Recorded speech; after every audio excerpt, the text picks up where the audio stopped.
This is the Work Smart Hypnosis podcast, session number 116, Stin-Niels Musche on Hypnotic Amazement.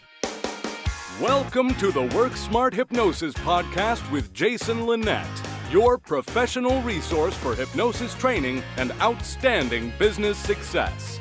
Here's your host, Jason Linett. For those of you that have been longtime listeners to the Work Smart Hypnosis podcast, if you go back to session number 32, I shared some insights specifically all around working with foreign language clients. So what do you do when your native language is not the native language of your client, and yet they're now speaking it?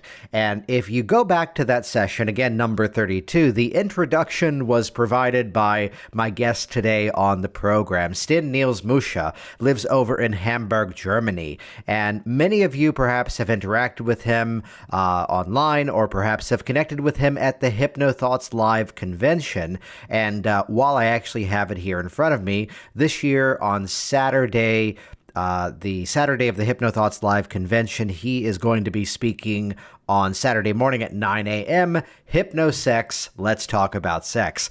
And Stin is a guy that I've known for quite some time in hypnosis by way of interacting at various conventions, chatting online, and been meaning to have him on here for quite some time. Very much a hypnotic worker, someone who is really out there seeing a bunch of clients. And what's great is you're going to hear his experience from transitioning from insurance to sales training, and then, as it was, the calling that brought him into the hypnotherapeutic world, and now into training as well. He's received several international awards as a hypnosis instructor, and I know you're going to really enjoy this conversation and some of the real workable strategies, some of the real workable mindsets that come from it as well. And the takeaway of providing amazement as a mechanism inside of the hypnotic experience, just that little bit of, as I like to say, that foot in the door that lets them know that something is now different. So with that, let's jump right into this session. This is a conversation, session number 116, Stin-Niels Musche on Hypnotic Amazement. My first introduction, well, I did sales trainings for a couple of years, and at some time we came on the point that the people that we do a good job, but on some point the people don't do what we teach them because they have kind of fears of getting a no from the persons they are contacting or getting in touch with. And so we came up and were looking around, how can we fix these issues or the blockages? And then we found a hypnotherapist, and we did a few big trainings with him, and I saw how quick there is a change from, well, I'm not good at calls, and I don't have the, how can I say that? The people had anxiety to get in touch with unknown people, to do cold calls. And the change was very quick, very fast, with outstanding success. That was my first contact with hypnosis. And at some point I decided, well, it's nice to help them to get more income, but on the other hand, it could also be nice to help people with real problems. And so I decided to leave the sales business and go into the therapy field. Yeah. So, but basically back to that sales experience, the strategies were sound. If people followed through the motions of what the guidance was, they were successful. But the issue that had to be overcome was that mental block, that anxiety to actually do the strategies. Yeah. That's it. So the problem was we give them all the techniques, how to be a better salesperson. But when you have a blockage, you will not use it. And I think you just described about 99% of the people who attend hypnosis trainings. Well, yes, some of them. So when I'm looking around here in Germany at the colleagues, there are also some, colleagues who also have a little anxiety to use the tools they got in a training. So but hey, they come to a training, they want to learn something new, so you can help them during the training to overcome these blockages. Yeah, absolutely, absolutely. We're sometimes just having the right strategies, feeling in a better place, whether it's for the hypnotherapist, a better set of skills, a better thing in the tool bag, as it were, to jump into the session, or even for the stage hypnotist, here are some better routines that I can fold in. So you were there as the sales trainer, looking to empower a staff, then discovering your own mechanisms to go in and empower clients in a similar way. What were your next steps in terms of moving forward?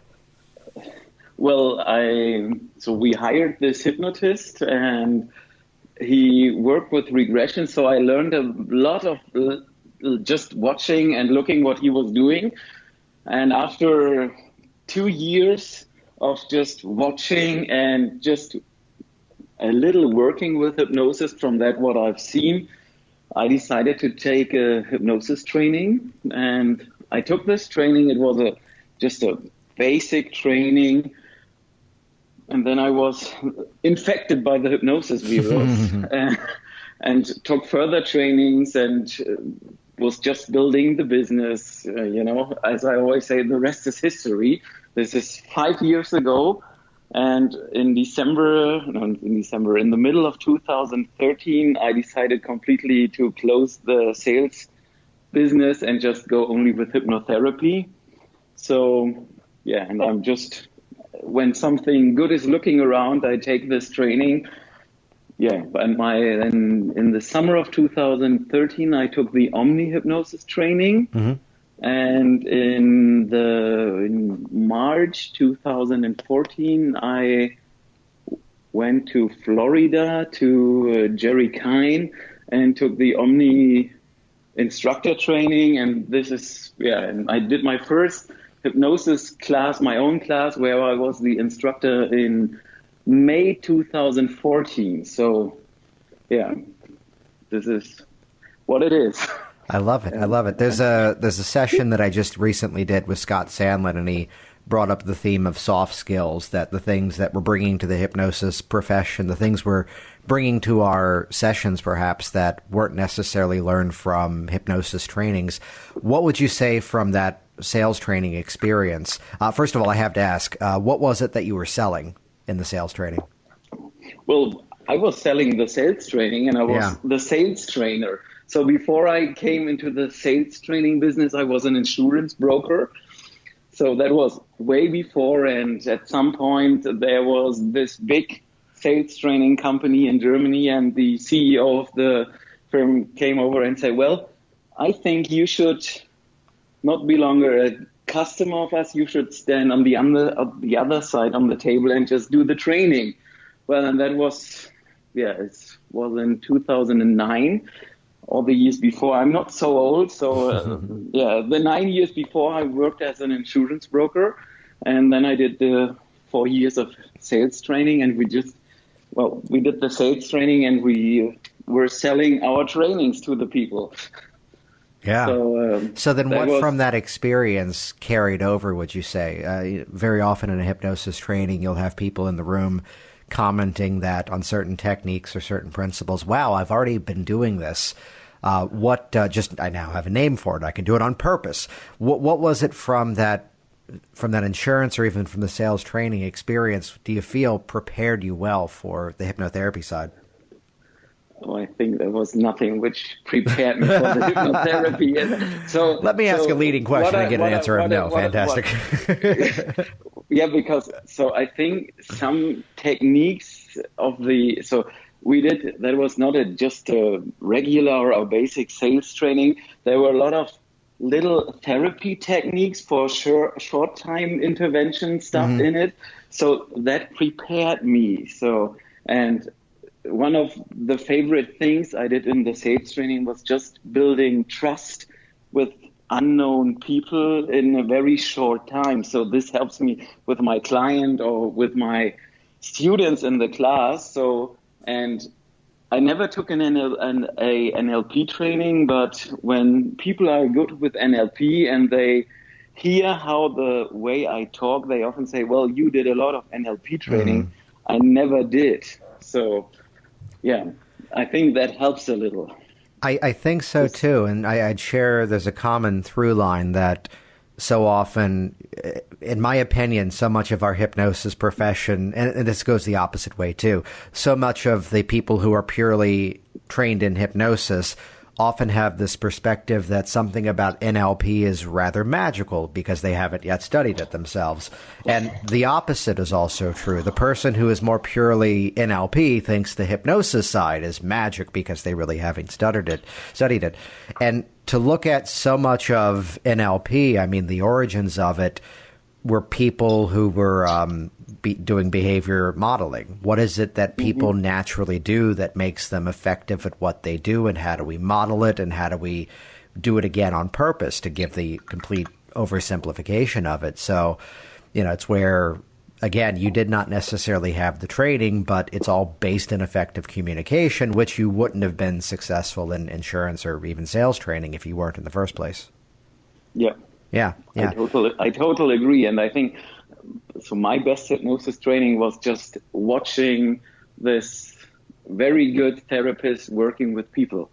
So because all I learned in the training 2 years later, I already knew because I saw hundreds of sessions, and, then you start and figure out what is he doing and all that, so on. And after 2 weeks watching him, I already knew, well, okay, the next step he is doing this and this and this.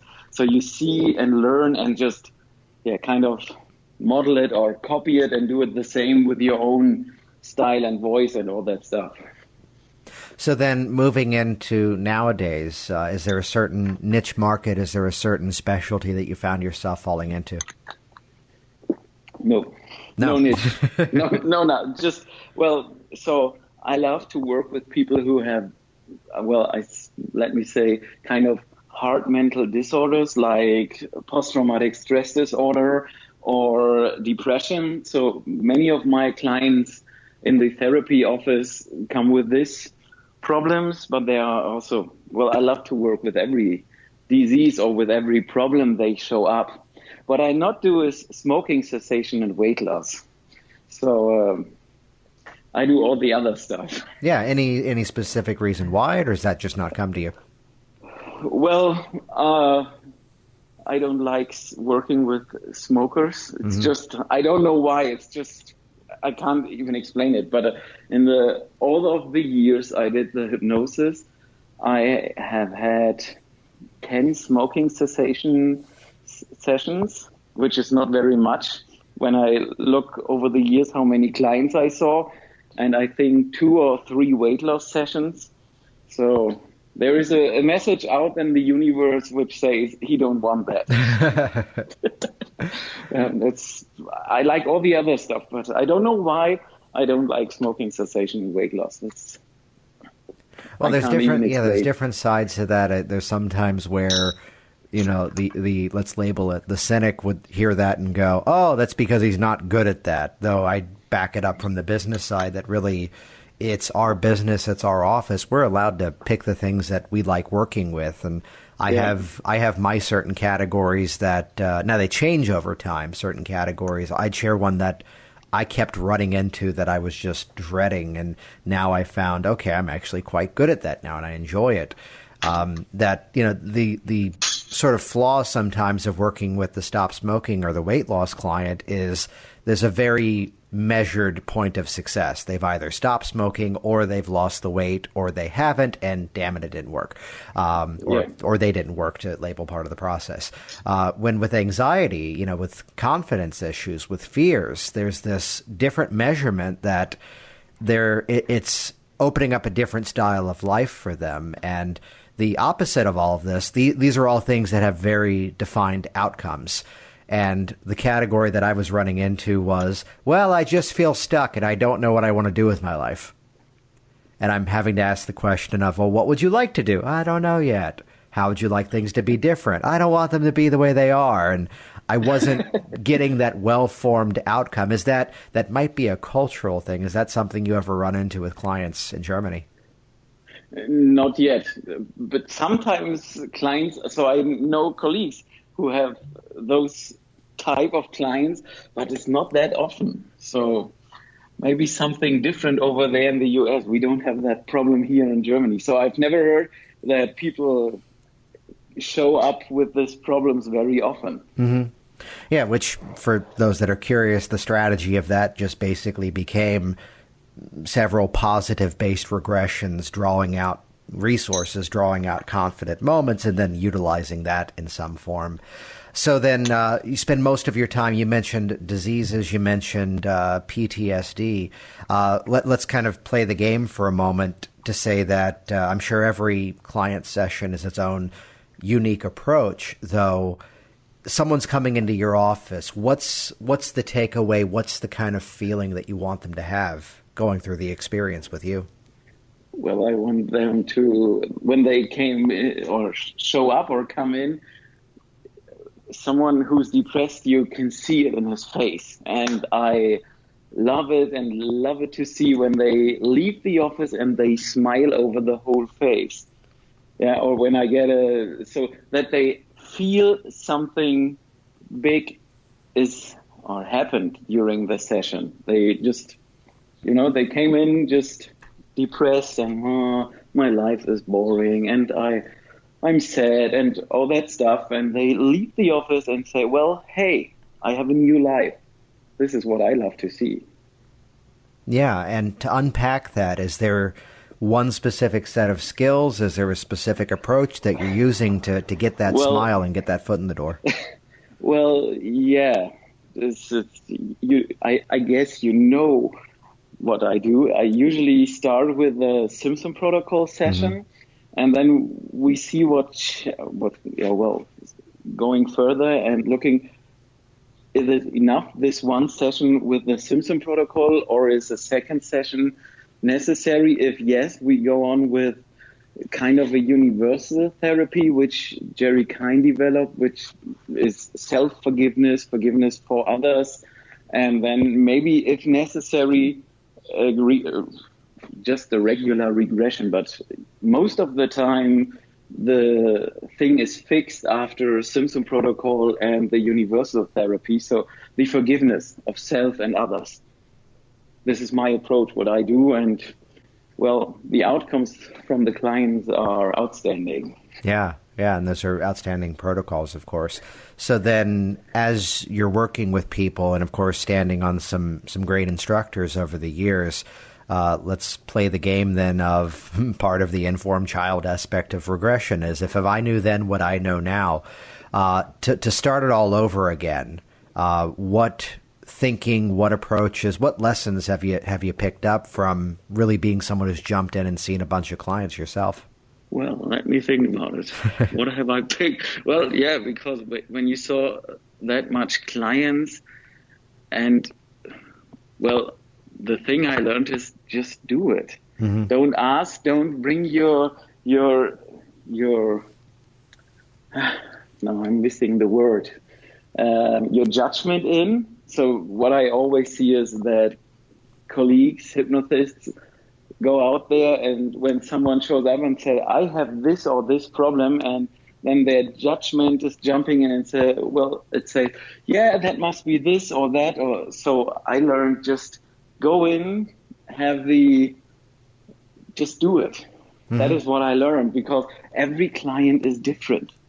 So one of my useful sessions was after my training, the fourth or fifth session after my first real training, was a lady. She showed up because she has a company, a big company with employees, but she's always broke.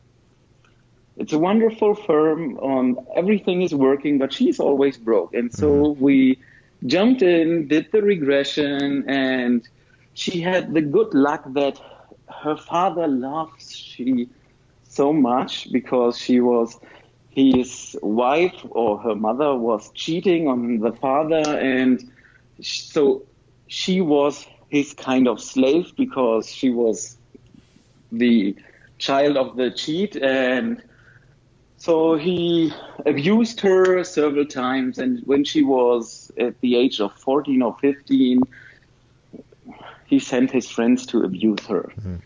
So, and when you have a session like this, short after your training, and nobody tells you in a hypnosis training, well, you can just jump into a rape thing or a abuse thing, then you learn how to do it and how to fix problems like this. So this is what I also bring into my trainings, to prepare the new hypnotists that they can just jump in issues like this. Yeah, you never know what's in a session. You never know what's beneath the surface coming in. It's why, there's so many of us that in terms of trainings would, if we're going to teach a segment on regression, here's the video, as opposed to, hey, who wants to come up? Because you don't know where you're going to end up in that scenario. Well, yeah. So for luck, I've never had that into a training, because I love to do live sessions in trainings and don't show only videos. Mm-hmm. So I have to knock on wood. Yeah. I do the live for basically everything else, but for this, it's hey, here's a video clip. Okay. Well, yeah, I love to do that also in live, just because you never know what happens, and this is, I also kind of force my students to train during the class, to train the regression, just because when they did it for one time, and the first time is always the hardest time. Mm-hmm. And then, it worked good for the last year, so I hope that it is working good for the future. And they are leaving the class prepared. So yeah. So there's a theme that I'd love to chat with you about, which is that the mindset of streamlining the process, that not necessarily to speed it up to get through it faster, but just over time, as we find our own style, there's these moments where I used to do these extra things, and then I found if I pulled them out, I got the same result. Have you found that as a theme at all inside of your own work? Not yet, no. Not yet. So now that we've said that, really. You will. Maybe it will show up in the future. So I don't know. I'm open for everything. Yeah.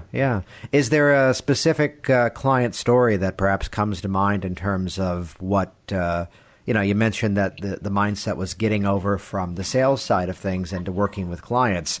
A story that comes to mind of a client where their change really helped to inspire this transition into the hypnosis career? Well, I have several clients who changed their career after a hypnosis session. So there was this one couple.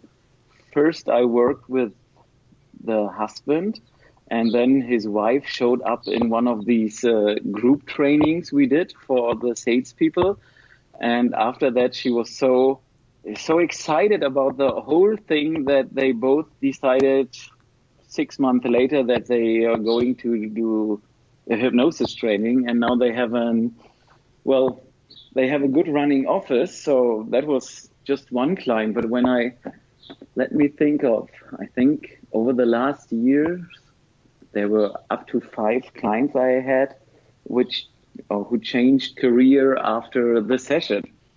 So, yeah. And the interesting thing is that they also had already clients who also changed. So the latest one was a teacher who had a depression, and after his 2 sessions with one of my former clients, he decided, teaching students is nice, but I think I will do something more.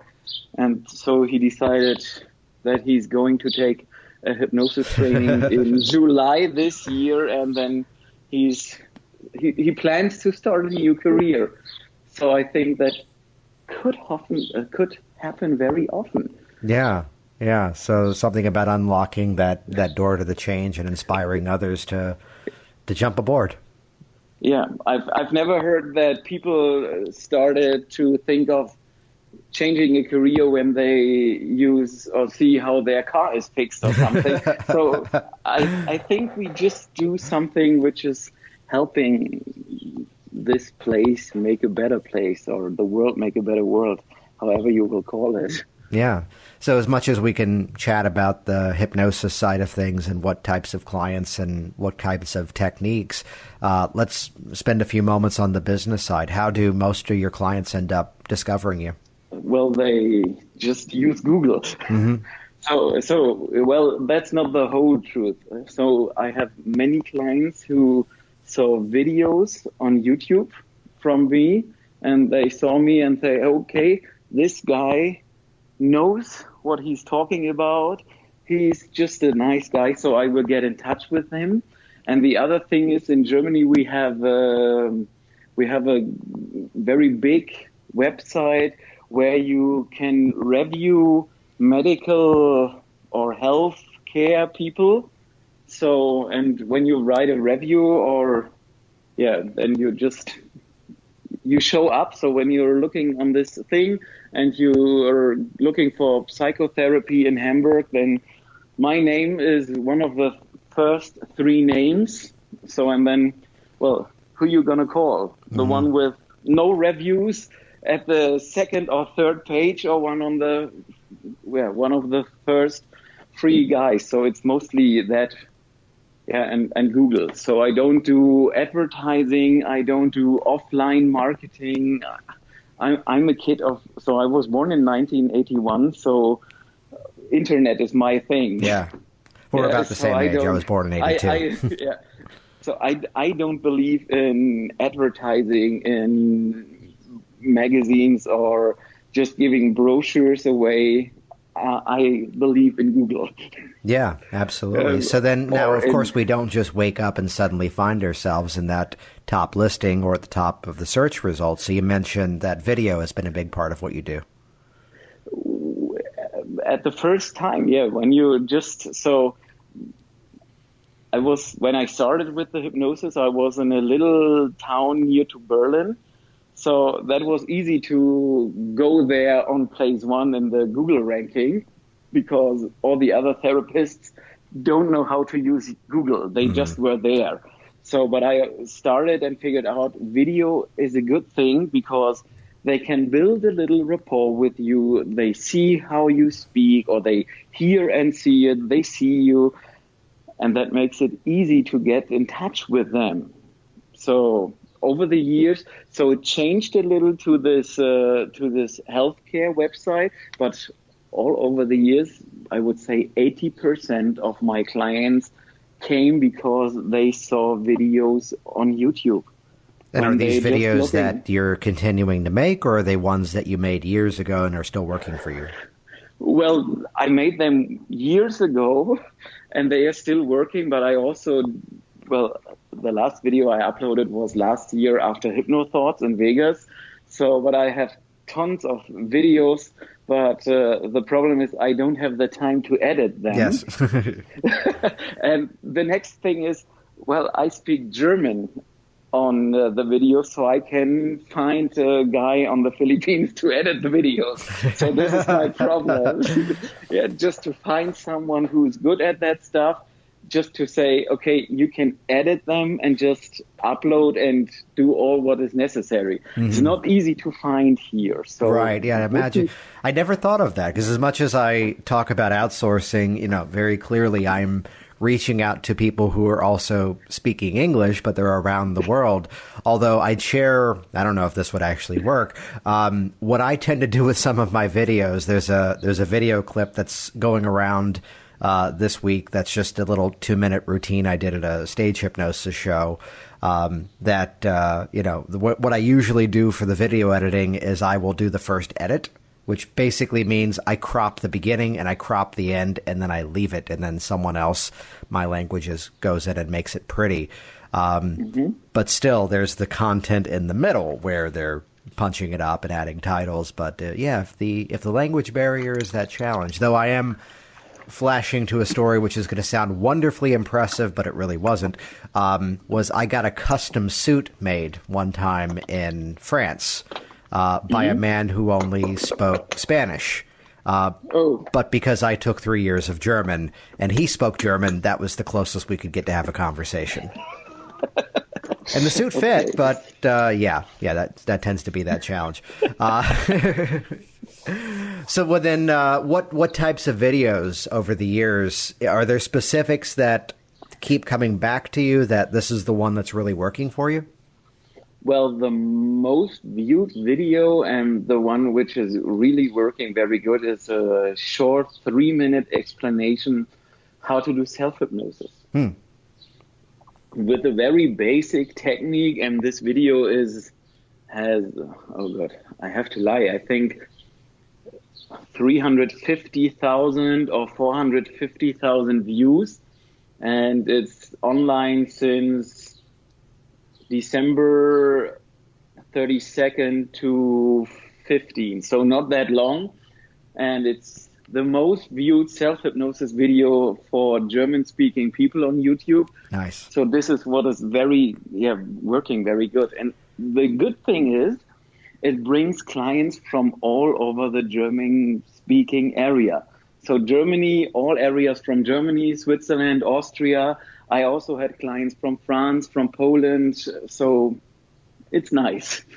Yeah, I love that. And especially there's a man by the name of David Siteman Garland that he's over here in the U.S. and his program that he taught years ago was called Create Awesome Interviews or something of that nature. Most of the people who do podcasts don't know that they're actually doing David's show. That's kind of his legacy, that he did this program called Rise to the Top. And it's perfect timing. Today I'm on his email list, and he sends out an email that basically says, don't follow this advice. And there apparently was someone who said, don't ever teach anything in your marketing because otherwise no one will buy from you. And I love your laughter on that one, because there's an exact opposite example, that because you were sharing something of value, whether it's reciprocity, whether it's providing proof, or whether it's just building rapport because you're sharing an experience together, it's not the call me now, book this session. It's the here, you can learn something moment. Yeah. Well, yeah. That's so, yeah.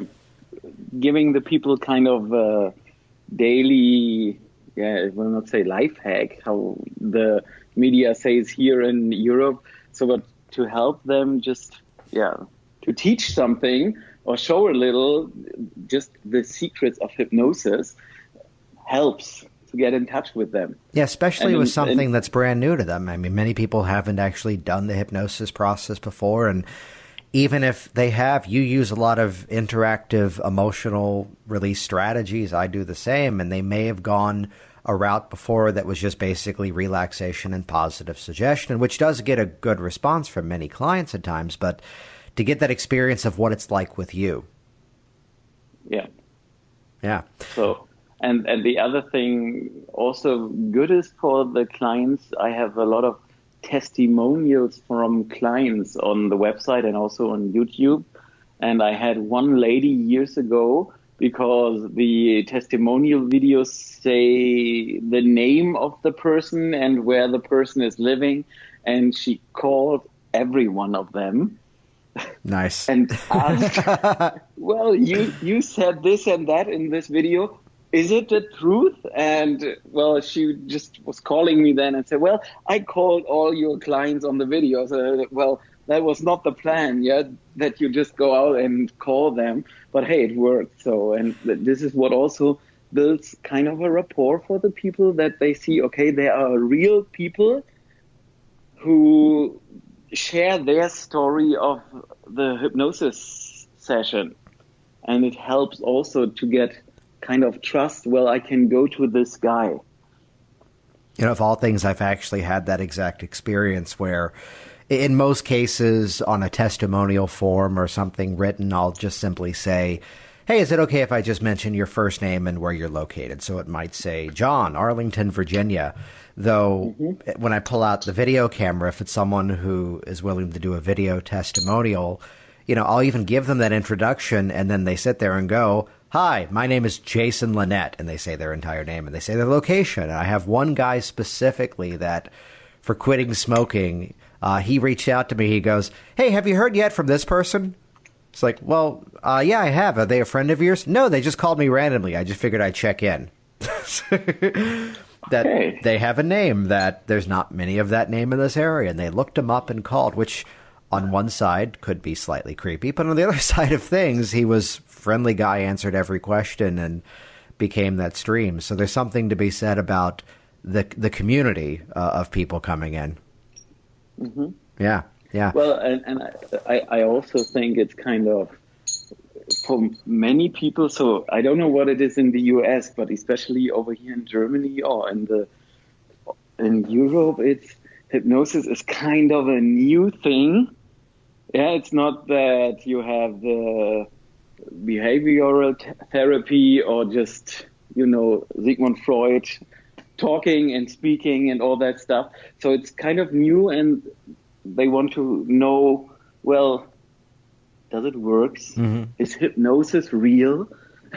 And I think never in the last year someone called people who did kind of another therapy approach than hypnosis or asked people, well, did it work?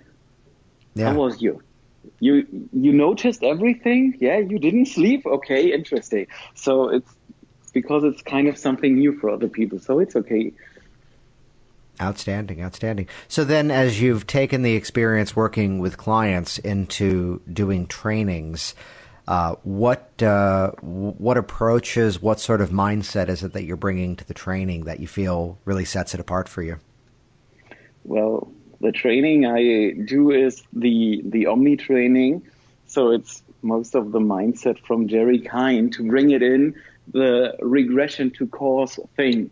Yeah, we can fix it, and we can fix it so I'm a friend of working very efficient. Mm-hmm. Yes, that the client don't need that much sessions, because I also had clients who had taken 30 sessions with no outcome. Yeah. And well, we at Omni, we teach just, you can fix it in the shortest time, the only time which is necessary. So I don't like to say in one session, but most of the time it is in one session. But the session then is maybe 1 to 2 or maybe sometimes 3 hours. So it's, for other people, it's 3 sessions. But this is what I bring in, just you can do it that fast, and the people have the right to get the outcome very fast. So there are some that, and I tend to dance between the two schools of thought, that whatever's appropriate for the client is the absolute best way to go. And for this one, they come in and I'm going to be absolutely, let's regress to cause, let's get in there, clean things up. And for others, I may find the entirely opposite approach of, this is not the right strategy with this person, let me use something else. How would you respond there? Because there's a very polarized conversation that some would say that, oh, you know where I'm going. I don't even have to ask the question. For the critics of regression, what's your opinion on that?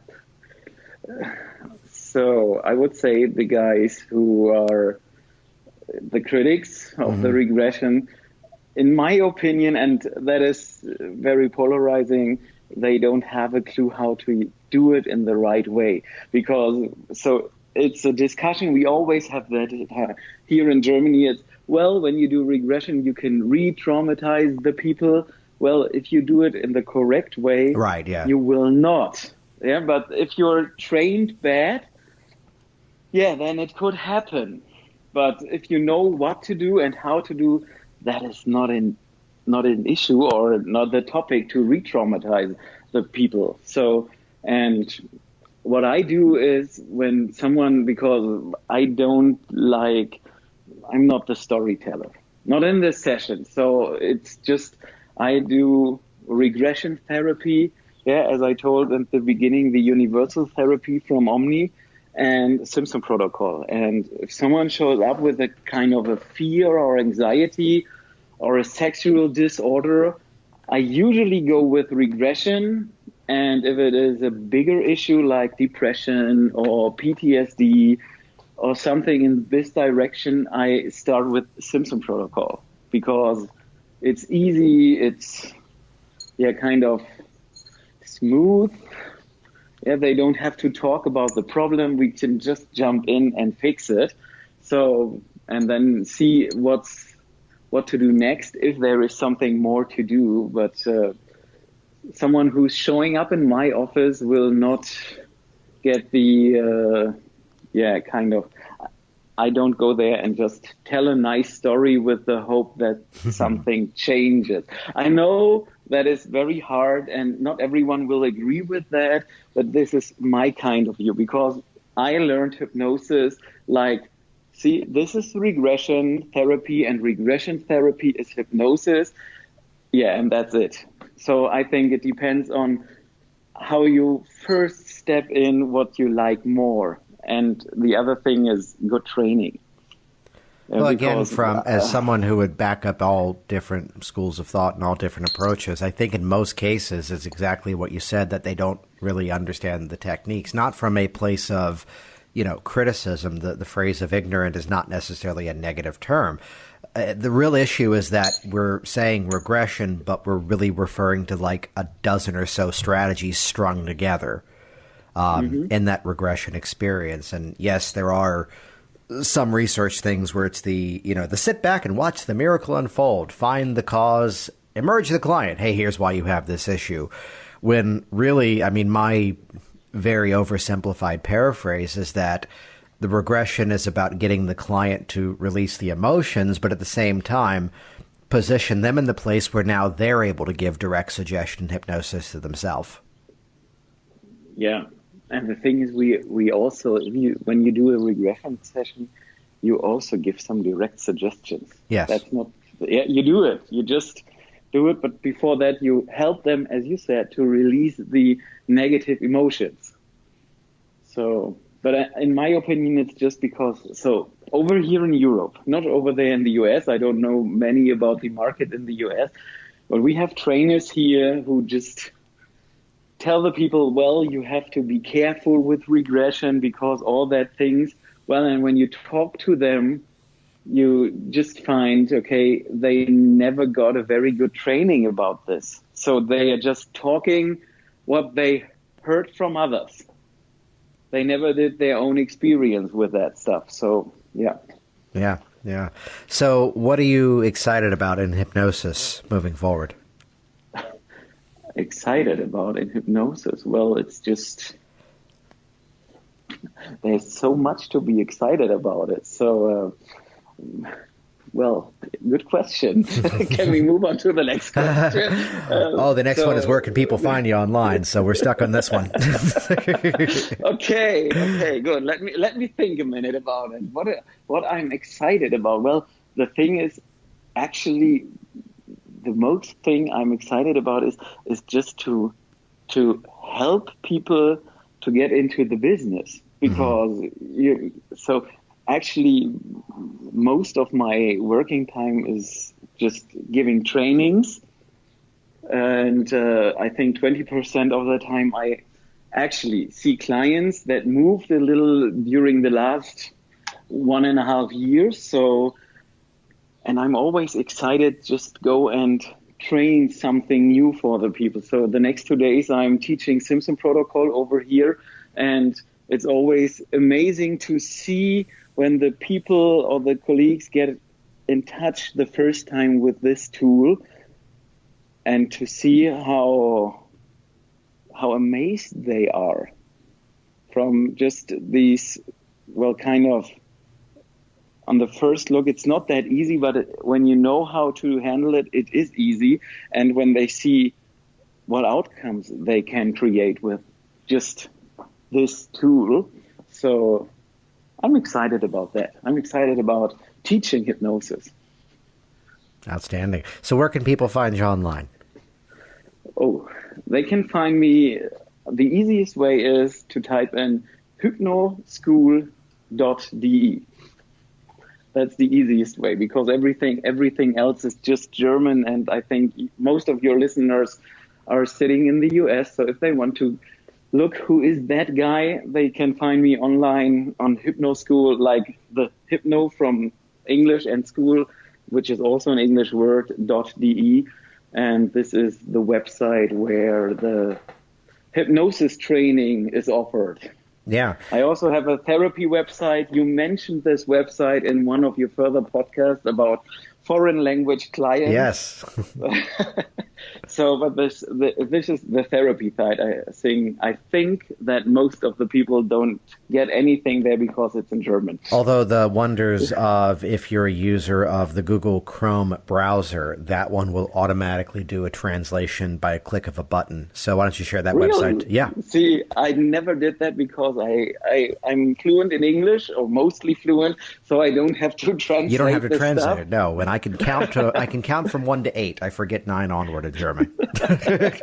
Okay, so then the other one is hypnosetermin.com, which is the therapy site. And when they type in my name on YouTube, they will find me on YouTube, and there are some videos in English which have German subtitles because I did some interviews with English-speaking hypnotists like Shawn Michael Andrews or Miss Ines Simpson or Jerry Kine. And I don't know who else is online. So maybe we can do one in Vegas. Yeah, I'd love to. And We tell you what, should. we'll put over in the show notes over at Work Smart Hypnosis with this session, links to all these different websites and links to a couple of the videos too. But it's been wonderful having you on here. It was a pleasure. Jason Linett here, and as always, thank you so much for interacting with this program. And I'd encourage you to head over to hypnoticworkers.com. We spent some time talking about hypnotic age regression in this conversation, and it's something that, again, so often the critics would be taking it more at face value as opposed to really delving into the individual strategies inside this incredible category. And really the platform of Hypnotic Workers, which is the entire digital access to my hypnosis training library. It's an instant access to everything starting for just $47. And the format of Hypnotic Workers was actually built because of hypnotic age regression. Because here's this massive category of information, and where the heck do you jump in? So the wonders of being able to stream the information. It's Netflix for hypnosis training. You're able to interact with all the individual components, for example, of hypnotic age regression, step by step. So if perhaps this relearning and revivification aspect of regression is where you're hitting a little bit of a brick wall there, you're able to go directly to the content on demand. And it's not just age regression. The same style of training is applied to instant inductions, applied to the Dave Ellman induction, applied to your pre-talk, applied to strategies for change that are unique to my style and approach, as well as real client sessions to learn from, to model from, and everything has been transcribed for you to make use of as well. You're able to get instant access to everything starting at just $47. Head over to hypnoticworkers.com. See you on the inside.